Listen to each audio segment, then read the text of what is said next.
Tonight on News 5 Live, new minister claims that Rene Montero engaged in the prolonged misuse of public resources. We'll share the details behind these allegations. The family of suicide victim Gregory Bowen speaks out, and they are not happy with the police department. COVID cases are declining in the north, but there are 2 other districts with growing numbers. A family pleads for blood donors to save their father. And a new home for the new year will show you the grateful family. Details of these stories and more coming up in tonight's newscast.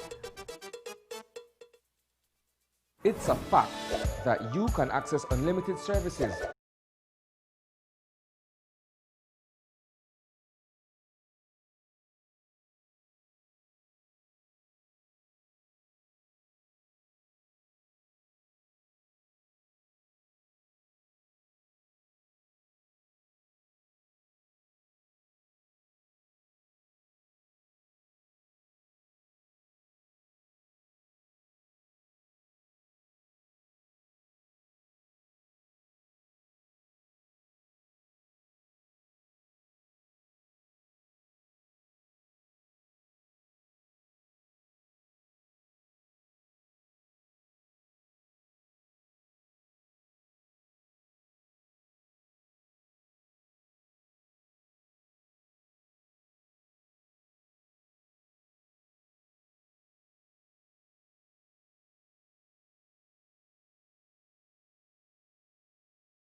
evening. Welcome to News 5 Live for Wednesday, January 6th. I am Marlene Cuellar.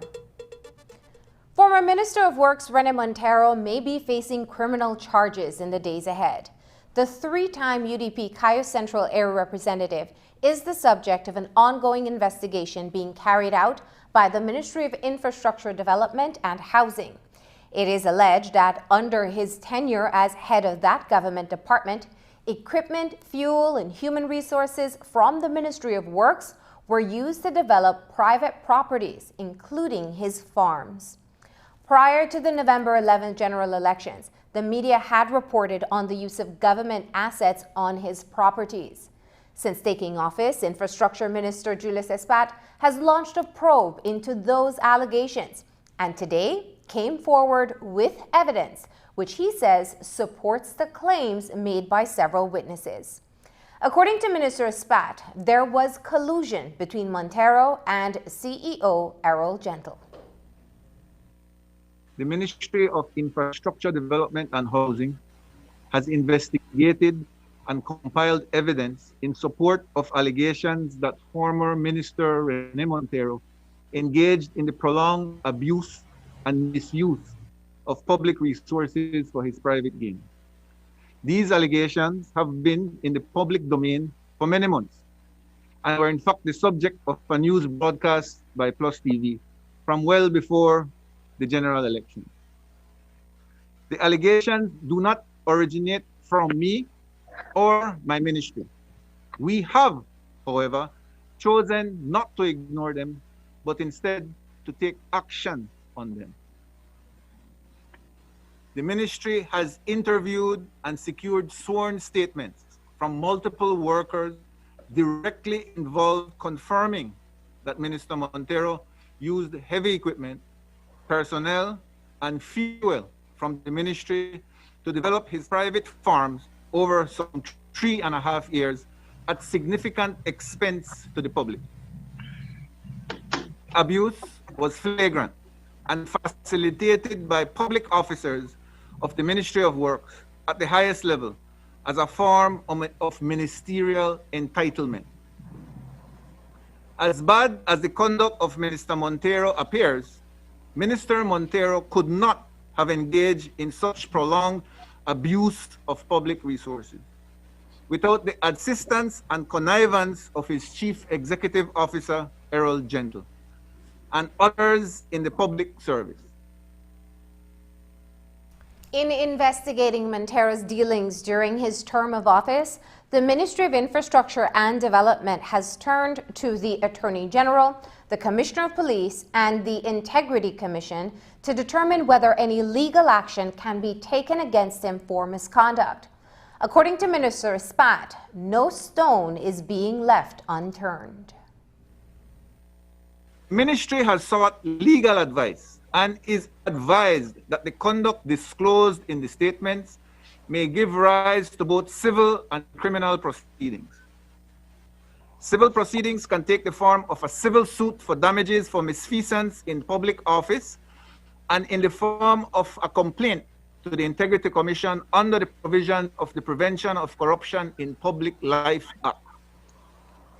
Criminal proceedings can also take several forms, but the conduct disclosed most clearly amounts to corruption and oppression in public office in breach of Section 284 of the Criminal Code, which carries a penalty of up to 2 years in prison.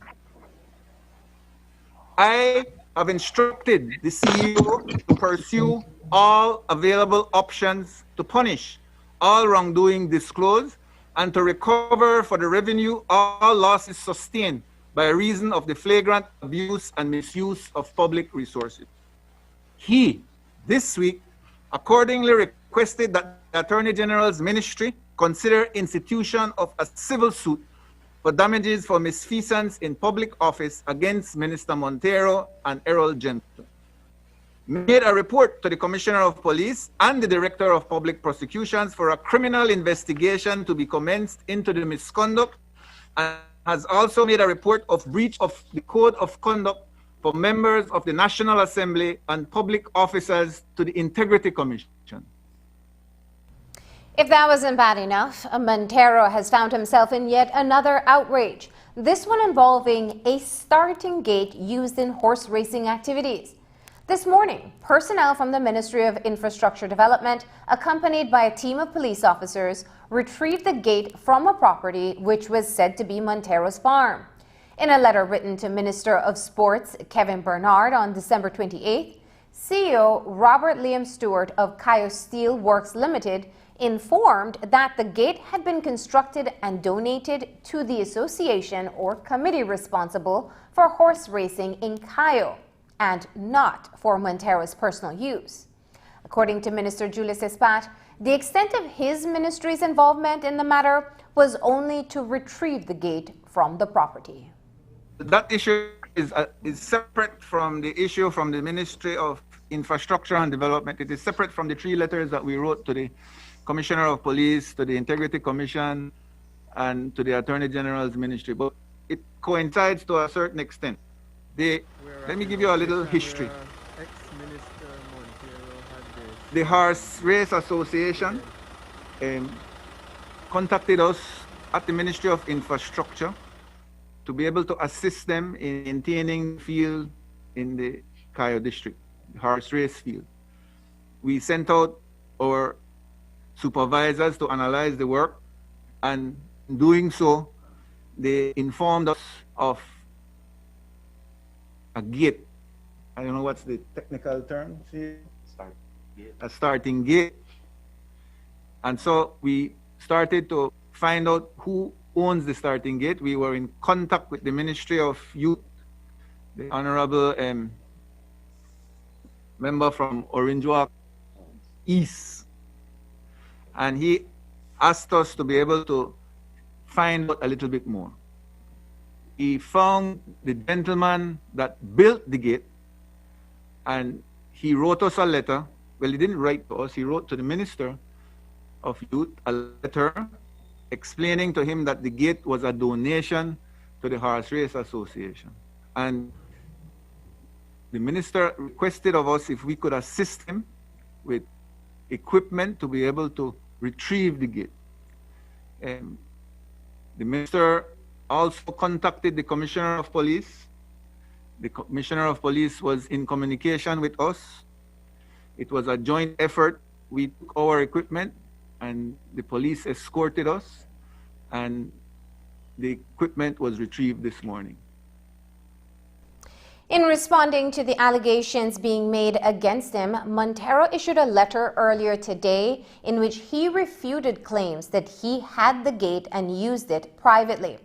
Montero also says that while in fact he did approach Cayo Steel Works for construction of the gate, it was never donated to the National Sports Council or any of its subcommittees. Montero says that the entire situation is the result of gross negligence on the part of a vindictive government. A letter subsequently sent out by Montero's attorney indicates that he was never in possession of the gate, nor was the gate itself retrieved from Montero's property. In fact, the letter reiterated what Montero stated previously, that the starting gate was placed on private property not owned by Montero for safe storage by the Santa Elena Horse Race Committee. Tonight, the family of Gregory Bowen is speaking out.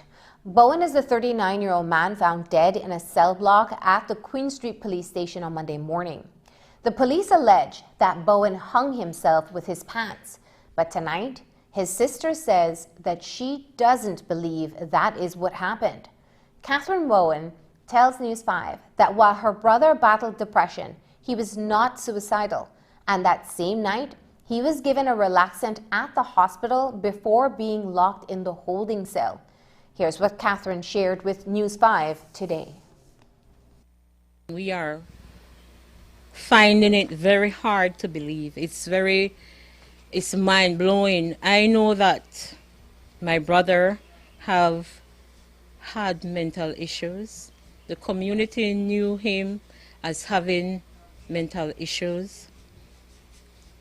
And the police too knew that he had mental issues, because on the night that they had to take him, before they took him to the police station, they had to take him to the Carl Hushner Memorial Hospital to get a injection for him to calm down his nerve, as they would usually do when we call them. And the hospital didn't have the medication that he needed. So what they did, they just gave him a sedative, a mild relaxer for him to just calm himself. After they left the hospital, they took him to the police station to charge him for an offense that he had committed. Ms. Catherine, what do you think happened that day in that cell? Miss, I don't know. Your guess is as good as mine. But, like I said, knowing my brother, the only thing I could think of that happened there, he must have said something to one of those, or maybe two of those police officers. And maybe they hit him, like I said. Maybe I am not saying anybody, but maybe let the evidence speak. I want to see the evidence. What they're telling me that my brother killed himself is not real. It's not real. Because all through Gregory's depression, and he never, ever, ever committed or say that I am going to kill myself. Never. He said, I am never going to commit suicide. That is what he told one of his friends when it's, why don't you just do away with her? No, I will never do that. Never commit suicide. While the Bowen family is questioning the police's account of his death, they are angry that the police department denies knowing of his mental state. Catherine Bowen says that her brother has interfaced with the cops on multiple occasions over the years because of his mental condition. She says the cops had responded and provided support in several instances in the past when he acted aggressively. So she is very upset that on Monday, Commissioner Chester Williams told the press that Bowen wasn't someone who displayed signs of wanting to cause self-harm or to injure others. Added to that, Bowen says she feels that the Belize Police Department has disrespected her family because she has yet to hear from the higher-ups in the department and the Ministry of Home Affairs. He was in a state of depression. He was refusing to take his injection, and this is the longest period that, he went like that. Normally, the polyclinic would send, when they take so long to administer their injection, somebody would come. But after a while, that stopped, so we took it on as the family to try to get him to where he needs to be. And when we could not handle that, we called the police to assist us because, it's not easy. So they've always had contact with him and knew of his condition a long, long time ago. Yes, they did. They knew of his condition a long time ago. I am laying the blame at Mr. Chester Williams' feet because he got on your news and he is saying that they didn't know the part that triggered. They did not know that Gregory was a mental patient. The issue that we as his family is having is that some of the police officers came to say what happened when it happened, but nobody in authority took the initiative to come and offer any condolences to this family. Didn't see Chester Williams, didn't see the minister that is responsible for the police. Didn't see or hear Mr. Johnny Briceño offering his condolences to his family. Today is the third day. We have not gone to see his body as yet. They are saying that the criminal branch and some other branch is investigating what happened, but I cannot take anything from these police because they're chancy. Police, I'm telling you, you are chancy. I have seen it. I have experienced the injustice. We'll have more about Gregory Bowen's death in Thursday night's newscast, where his sister shares about his interactions with police over the years. Police are still investigating Myron Itza's death, the 14-year-old minor from San Jose Zacatz who was discovered dead inside a bedroom on New Year's Day. A post-mortem confirmed that the child died as a result of acute respiratory distress. When we reached out to the family today, they were understandably distraught. They are perplexed by Myron's cause of death. According to police, they have taken samples for further analysis. At this time, all that is known is that Myron snuck out of his parents' house on New Year's Eve. He went to his friend Jose Puck's house. Puck told police that Myron was drinking alcohol and went to sleep in the bedroom. But hours later, he was discovered dead in a seated position on the bed. Sometime after 2 a.m. was when he granted Itza's permission to go into his bedroom to sleep. So far, a number of items which we believe are important to the case were retrieved from the home of Puck, and he has been detained and interviewed in relation to this investigation. Police are also investigating another suspicious case in the West. In this case, it is the mysterious disappearance of an older man. It has been 6 days since Miguel Caceres has gone missing. Despite evidence to suggest that he was injured during an altercation with 3 other persons on his farm, the family is still holding on to hope. According to his son, Otto Daniel Caceres, his father had suffered an injury to the knee, so he doesn't believe that he could have walked very far from the farm. But even after days of searching, he still cannot be found. The worried son told News 5 that he believes that the men who reported the incident had something to do with the disappearance. Yo, según lo que yo digo, que algo me le hicieron a mi papá, que mi papá no es de esos viejitos, que él siempre conmigo, él tiene 30 años de estar conmigo. Entonces yo soy el que él tiene que buscarme y no desde ese día yo no sé nada de él. Seguir buscando. Tiene que aparecer mi papá, porque eso no se puede quedar así. Esas personas, ellos solo andan haciendo daños en los ranchos. Todos los vecinos ahí, ellos están confiados, y para tener esa gente maleante allá, entonces no es bueno que esos malhechores estén haciendo esas cosas con la gente, los abuelitos allá atrás, porque no es de esos cuates, no es de solo una vez que creo que lo han hecho, ya tienen experiencia, ya tienen, no sé, yo no puedo decir nada, pero mi papá tiene que aparecer vivo o muerto, pues yo lo tengo que encontrar. No sé qué día yo voy a parar, pero yo voy a seguir buscando a mi papá con mi familia. Police Water Services Limited is the last of 3 government-owned utility companies to have named a new board of directors under the new People's United Party administration.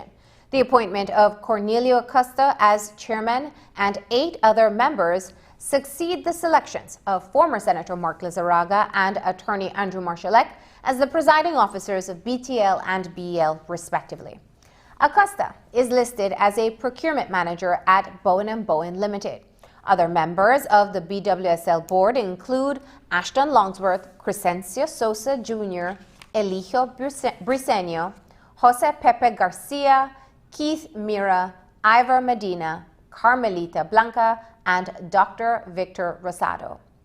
While Blanco is the only woman on the executive, Longsworth is a PUP stalwart whose involvement with the party goes back many years. He was also a driver for former Minister Godfrey Smith. There are only a few other statutory boards remaining, including the central bank, that are yet to name their new executives. Coming up, did the Christmas holidays cause a COVID spike? We'll tell you when we come back. You've worked hard your whole life building your future.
This message was brought to you as a part of the ongoing CARSA grant with support from the U.S. Embassy.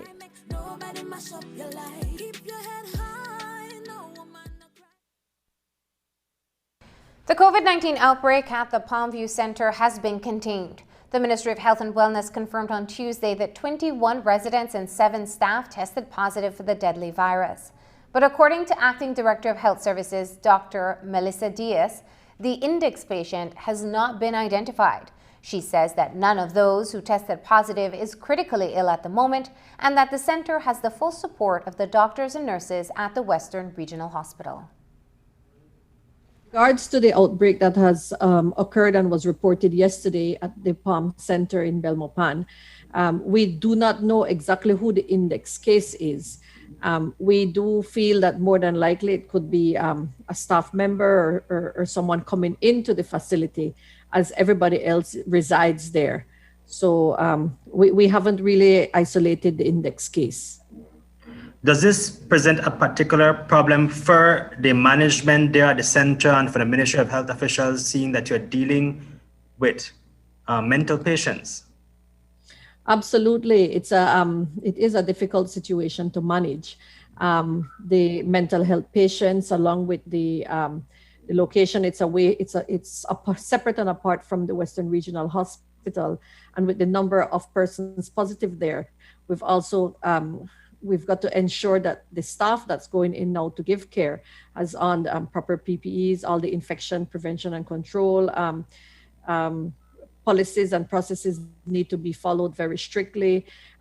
Many of the people at the center also need additional care, even with skills like bathing, feeding, etc. So the risk is there for people working now and going in to give care to persons residing there at this point.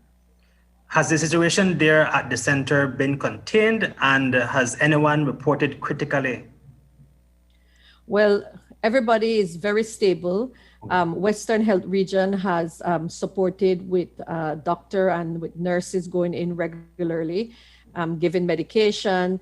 The nurses are doing the vital signs and checking on the patients regularly. And everybody at this point, they've all remained stable, and including the staff who also tested positive from the facility. Okay. They're all considered mild cases at this point. Of course, it's very early in the outbreak, and so it's a situation that we are monitoring carefully and daily, of course.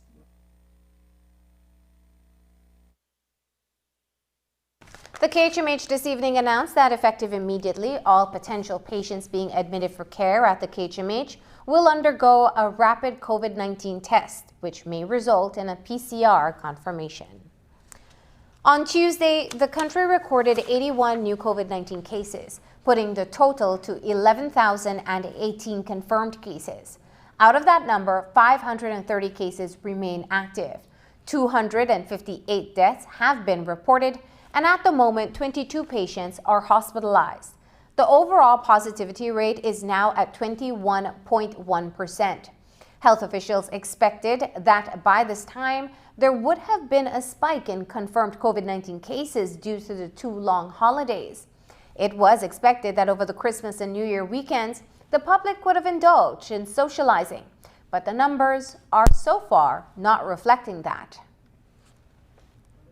You would have noticed yesterday the positivity rate had gone up, but mainly because all the persons tested at Palm Center were placed into the data system yesterday. So that increased the number by almost 30. So that could account to, as to if you had subtracted that 30, you'd see that generally the positivity rate would remain 17 or 18%. So there's definitely fluctuations, and lots of things, lots of factors determine why there are fluctuations, but we're not seeing that extreme increase as at this point, and we're being very cautiously optimistic. I don't think that the partying and the socializing was as bad as we feel that it could have been. The number of confirmed COVID-19 cases in the Orange Walk and Corozal districts has been decreasing. The spread of the virus is slowly being controlled. Travel to and within these 2 districts remain restricted, and it seems that it has helped in controlling the spread of the virus. But the same cannot be said for the Cayo and Belize districts. According to Acting Director of Health Services, Dr. Melissa Diaz, officials have been discussing whether there is the need to extend the restriction of inter-district travel to these 2 districts. We do know that Orange Walk and Corozal, the numbers have come down, and we're very pleased about that. And so we do know, and it has been proven from the beginning of last year, that certain measures, certain public health measures will definitely help us to control the spread. So we know that the stricter, more stringent measures that were placed in at the middle part of December is helping with Orange Walk and Corozal. And for that reason, we've got to be flexible and we've got to change. And we do know that, for instance, Cayo, it's evident the numbers have been going up in Cayo and the Belize district. So these are areas where we're focusing a lot in at this point to roll out a lot more drives to see are these the true numbers that and what's really happening in these areas and how we can contain the spread in these two districts as well. Having said that, do you believe that maybe the restriction of travel to the Orange Walk and Corozal district can be replaced to the Belize and Cayo district, seeing that we have growing numbers here? Yes, absolutely. I mean, we are always discussing it. We're always getting recommendations from the health sector and from even the medical response team.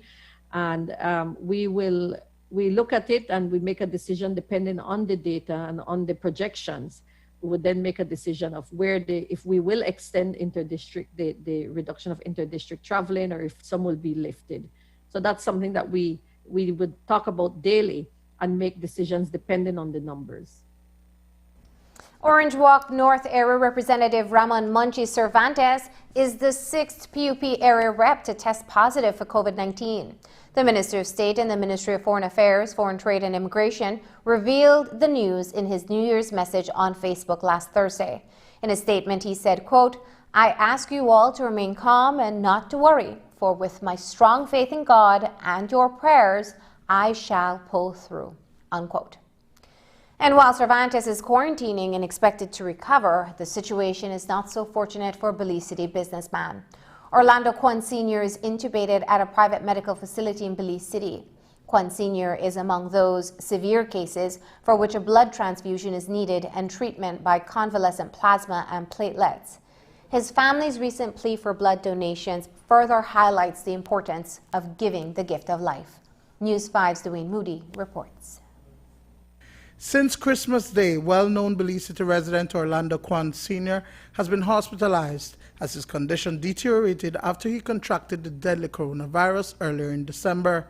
He was intubated the day after he was admitted at the Belize Healthcare Partners COVID-19 unit. For the past 12 days, he has been fighting for his life. His son, Orlando Jr., says that the family quickly realized that the virus attacks not only your lungs, but other vital organs. My dad actually contracted the virus, I think it was around the 9th or the 10th of December. And his condition was actually improving a bit, but he had one incident where he basically got wet and it triggered one double pneumonia. And he was admitted on Christmas Day. They've managed to stabilize him, but then we're finding out that as soon as you fix one issue, another issue starts. And we just actually learned this particular case that that COVID actually attacks more than just your lungs. It could attack your blood system, it could attack the kidneys, it could attack the liver, and it could put people in extremely critical, life-threatening situations. The family launched an appeal on Monday for donations of O-positive blood as the older Orlando needed a blood transfusion. He also needs convalescent plasma as well as platelets to help with the clotting of the blood. And as the family would find out, the support was overwhelming from across the country. As the time went by, we found out that the blood was not only necessary for the transfusion, but it would be also necessary for the platelets. Which basically is a part of the treatment, for critical COVID patients. With COVID patients, one part of the treatment is convalescent plasma. The convalescent plasma basically comes from patients that were tested COVID positive and recovered. But like I've been mentioning to everybody, even though that we exceeded the amount of blood that was required by the hospital, right?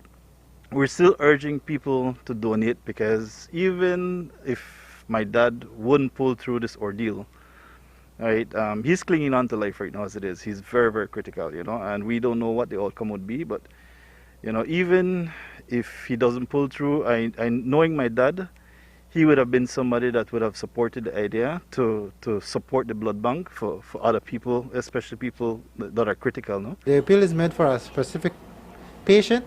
However, we do need blood and blood components all around the year. For some time now, the blood bank has been actively encouraging persons to donate blood to ensure it has a healthy reserve. In the midst of the COVID-19 pandemic, it serves an even more critical role. Medical laboratory technologist at the Central Medical Lab, Adrian Martinez, is supervising the blood bank. With this COVID pandemic, the blood bank has been very crucial. So we do provide platelets, recovered plasma from patients from COVID. So that is used as a therapy. However, the demand is greater because we need to appeal for the recovered patients to come in to donate blood. Our resources is limited, however, we're doing our best. We are taking donors as how they come. But how does that work? You have to meet the criteria of a healthy individual. That is, if you pass our eligibility blood donation requirements, then you will qualify if you have been positive for COVID. That is recovered. We recommend you to be at least 6 weeks after your recovery date. And then from there, we do our normal assessments, and then you donate the blood. We fractionate the blood into products, and then we harvest the plasma, and then the plasma is sent to the facility that is requesting. Dwayne Moody for News 5. Applications are now being accepted for the Food Assistance Program under the Ministry of Human Development. The redesigned initiative is a merger of the COVID-19 Food Assistance Program and the Grocery Bag Program. The appeal is for applications from households where no one is working, households that are not receiving a pension, single-parent families, and families that do not receive assistance through other existing programs. The target population is for the most in need and most vulnerable households. According to Minister Dolores Balderramos Garcia, the program will resume at the end of January with a $9 million budget approved by Cabinet. You'll never believe who was pulled over for breaking curfew. We'll tell you after the break.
There is yet another weed bust to report in the north. On Tuesday, a police operation for drugs and firearm in Orange Walk town led to the discovery of several parcels of suspected cannabis. The suspected drugs weighed 2,855 grams or over 6.2 pounds. No one was in the area at the time, so the drugs were labeled and deposited as found property.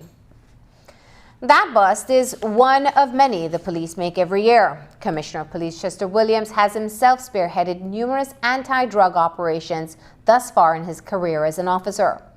With the cannabis conversation very much alive, what are his thoughts on the legalization of the marijuana trade? I don't think that it is going to have a negative impact, because one of the issues we have right now is that many a times these gang members are warring or going at each other is over turf for the sale of marijuana.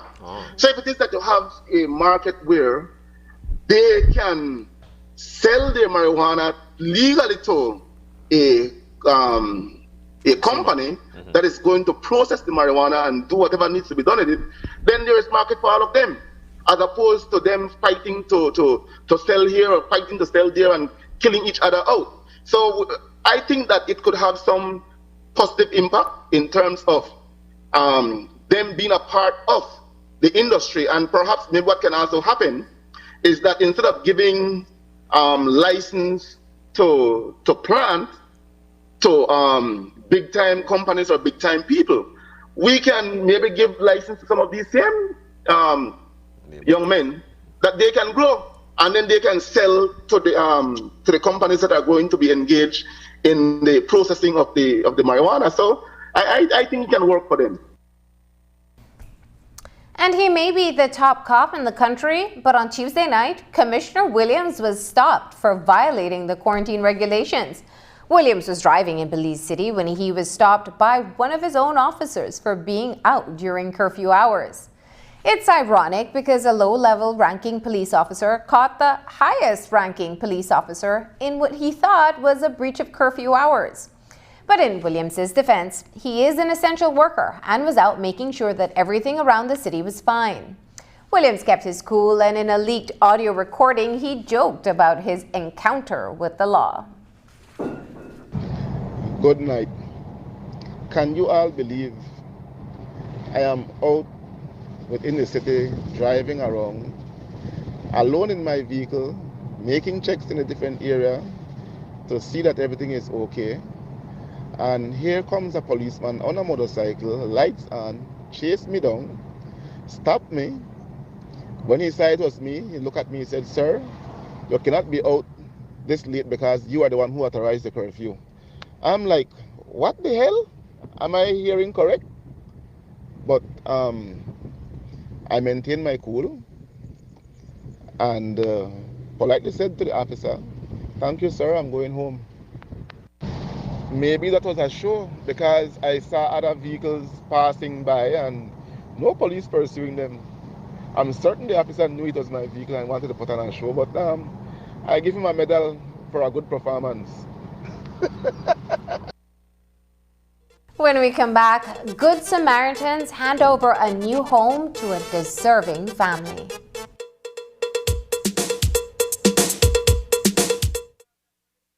Es un hecho que puedes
A new home for the new year. That's a promise that a community group made to a woman and her 6 children, and they delivered on that promise on January 1st.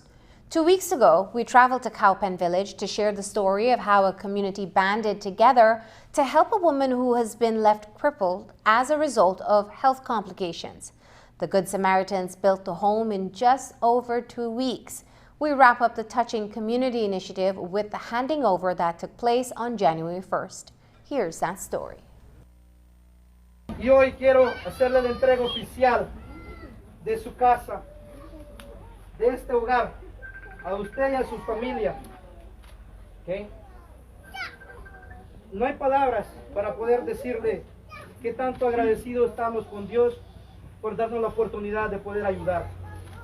Es un placer para mí, para el Grupo Bellavista United. And with tears in her eyes, 30-year-old Marta Elizabeth Molina accepted her brand new house on New Year's Day.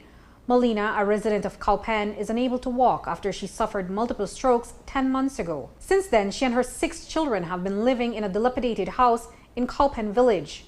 But Good Samaritan Juan Carlos Martinez of the Bellavista United Group saw her plight and decided to build the family a new home. Martinez partnered with the Cowpen Village Council, and with the help of volunteers, he delivered the home on the first day of the new year. We managed to work together. We managed to have that relationship.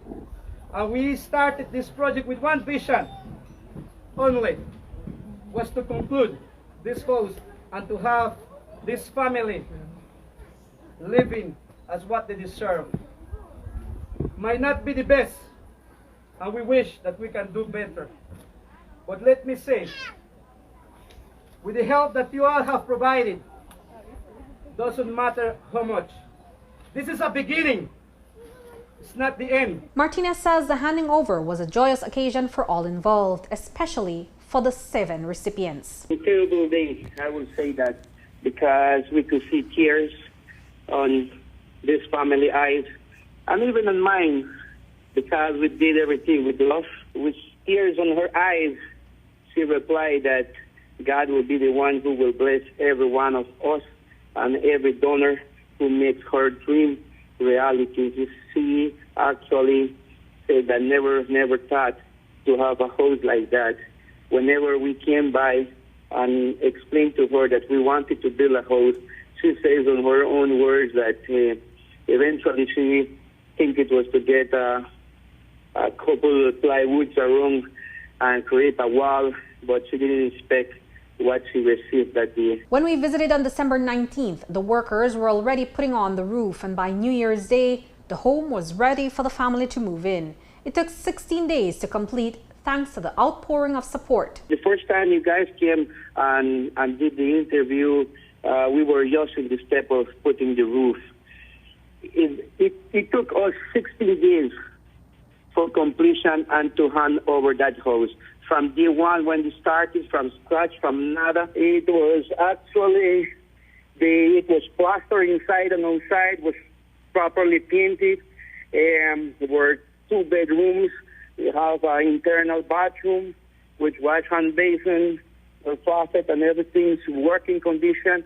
We also managed to get some furniture and appliances. It was so